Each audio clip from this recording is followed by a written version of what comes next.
what makes a really good gift versus a really bad gift? And also, why are we so kind of reluctant to tell each other that our gifting sucks? I was just thinking about gifting, and in the business world, we tend to get a lot of gifts. It's funny, over the years, I've received so many gifts from business associates, business friends, other companies, mastermind groups that I'm in, and more often than not, sadly, they miss the mark. Hopefully this doesn't mean that I stop getting gifts, because on the occasions when I get the great ones, I really like them. What makes a really good gift versus a really bad gift? And also, why are we so kind of reluctant to tell each other that our gifting sucks? Because most often we're sending out kind of schlocky items that the other person doesn't want. So as an example, like, I really don't want one of your company shirts with your company logo on it. Like, I don't even wear company shirts with my company logo on it. I certainly don't want one of yours, and I don't really assume that you want one of mine. And then I don't really need another pen with a logo on it. And I've got lots of good coffee cups. I love my Le Creuset coffee cups. And although I got a coffee cup last year from a friend of mine, but he spent a lot of money on it. He spent about $400 on a coffee mug for me, and it was custom made for me. It was custom made with words that are important to me, thoughts about my kids and my family, things that my hobbies. And it also came with a video describing how the cup was made, with a video of the artist making the actual coffee cup. And it was amazing. The person who sent it to me is a guy named John Rulin. He had actually spoken to my kids, my girlfriend, and got ideas on what should be on the cup, and crafted this beautiful coffee cup for me. It didn't have his logo on it anywhere. It didn't mention him anywhere. It was completely about me and for me. And I thought that was great. I've gotten other gifts where it's a box filled with stuff that is branded with a company that I like, but stuff that I'm not really going to use. Other times I get gifts that, again, are really tied to me, that are very thoughtful. So people know that I like wine.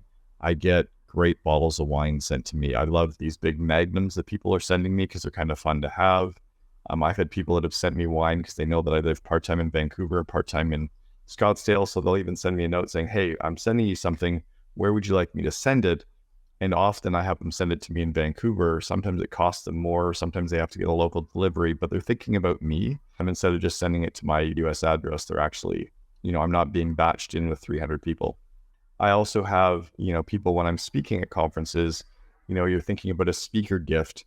We really don't want to have another, glass plaque with your company or your association's name on it saying that we spoke there. Like, how many of these little glass awards do I need, especially now that, I've had a home office for 13 years. And then even though I love wine, when you give a gift to somebody who's a speaker, we're usually leaving the event and going to the airport and hopping on a plane, and we can't check the bottle, or we don't really want to check our suitcase with the wine in it, and we can't take the wine on the plane. So what ends up normally happening is we give the bottle of wine to the person who drove us to the airport. I've even given it to people at the airport. I gave a bottle to a cleaning lady and told her to go home and celebrate with her husband. But, if you're thinking about connecting your gift to the person you're giving it to, really think about that person and what's going to make it special for them. When I really kind of encountered gifting for the first time was this friend of mine, John Rulin. He actually wrote a book called Giftology that I really highly recommend everybody go and purchase a copy on Amazon right now and read it. And this story I'm about to tell you is actually in chapter 1 of his book. John and I met around 13 years ago at an organization called the Entrepreneurs Organization, or EO. And I was speaking at the conference, and John wanted to book me to come and speak in his city. So he sent me a note and he organized for me to come and speak to his chapter. And, they were paying my normal fee and my flight. And I was flying from Vancouver, connecting in Chicago, and then flying into Cleveland to speak. And I remember when I was partway there, I got a text from John. He said, hey, what size shirt do you wear? I'm like, oh gosh, the last thing I want to do is have one of your company shirts. And I was like, extra large. He's like, no, dress shirt size. I'm like, wow, I really don't want one of your dress shirts with your company name on it. But I gave him my size. It was like a 16 collar, 35 arm length. He's like, hey, when you get here, come, just come in and say hi before you run up to your room. And I was like, dude, I'm not even going to go up to the room. I'm already 4 hours late. I'd missed my connection in Chicago. We're going to miss the the dinner, and we were supposed to be going out for dinner into a basketball game that night. John's like, just come and say hi really quickly and then take your stuff up to the room. So I get there and he's like, take your stuff to the room. I'm like, dude, I'm dropping into the Bellman. Let's go to the basketball game right now. He made me go to the room. I go up to my hotel room, and when I get there, my hotel room was completely merchandised with clothing from Brooks Brothers. So what John understood with me was that in those days, I used to love Brooks Brothers. I don't anymore, but that was, 13 years ago. And John knew that I liked Brooks Brothers clothing. He also knew that I was planning to go to Brooks Brothers before meeting him for dinner, but because I'd missed my connection because of weather, I wasn't going to get to go to Brooks Brothers.